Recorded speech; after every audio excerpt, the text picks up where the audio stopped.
সালামু আলাইকুম এভরিওয়ান। এটা হলো আসলে কিশোরগঞ্জের হাওর অঞ্চল। এই যে আমাদের একজন হাওর এলাকার বাসিন্দা। হ্যাঁ, খুব শীঘ্রই আমরা আবার এদিকে ঘুরবো। হাওরের লোক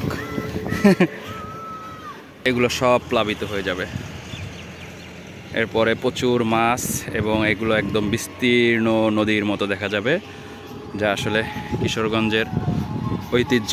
এটা হাওর বেষ্টিত এলাকা।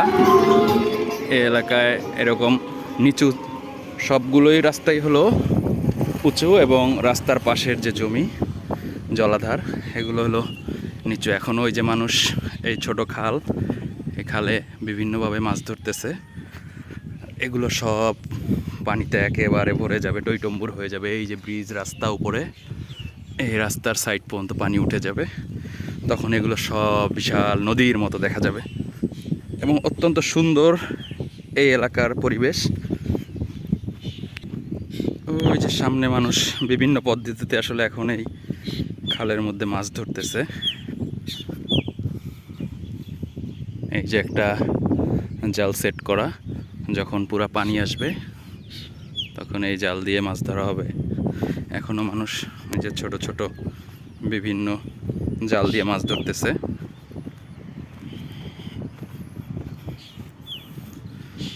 হাওরের সৌন্দর্য আসলে যে কাউকেই মনোমুগ্ধ করে।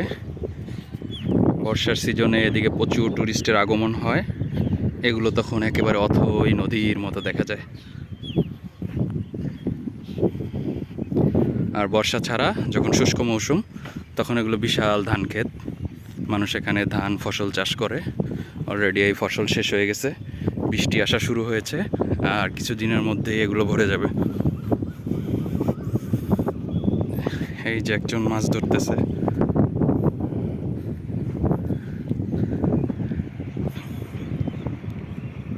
কাকা, মাছ পাওয়া যায় নাকি?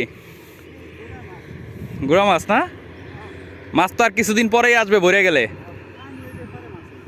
আচ্ছা,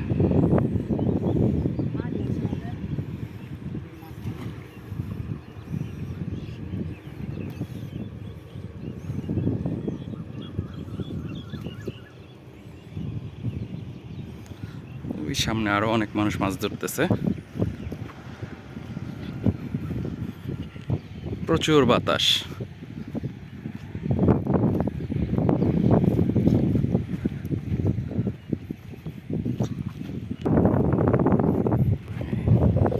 আরো অনেক মানুষ মাছ ধরতেছে এখানে।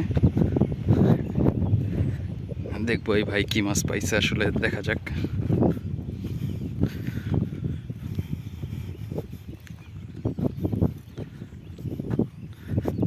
মাছ ওঠে ভাইয়া? কম এখন না? এটার মধ্যে কি খাবার দিয়ে দেন কোনো? এই যে আমাদের এক ভাই মাছ ধরতেছে, দেখি ভাই কি মাছ। ও, গুড়া মাছ না?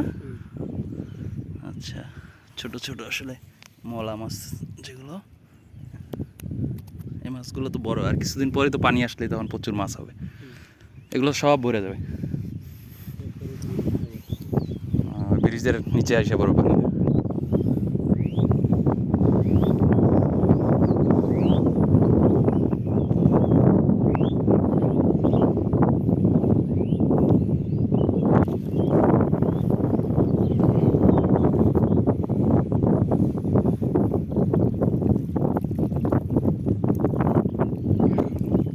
ছোট ছোট মাছ, মলা মাছ।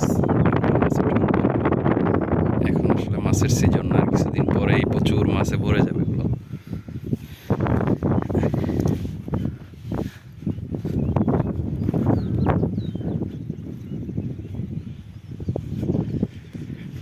হাওরের সৌন্দর্য আসলে যে কাউকেই মুগ্ধ করবে।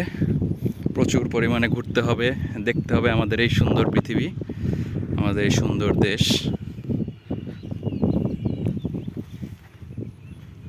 সবাইকে অসংখ্য ধন্যবাদ। সবাই ভালো থাকবেন, সুস্থ থাকবেন, বিভিন্ন সুন্দর পরিবেশ উপভোগ করবেন। সবাই ভালো থাকবেন। আল্লাহ হাফেজ। আসসালামু আলাইকুম।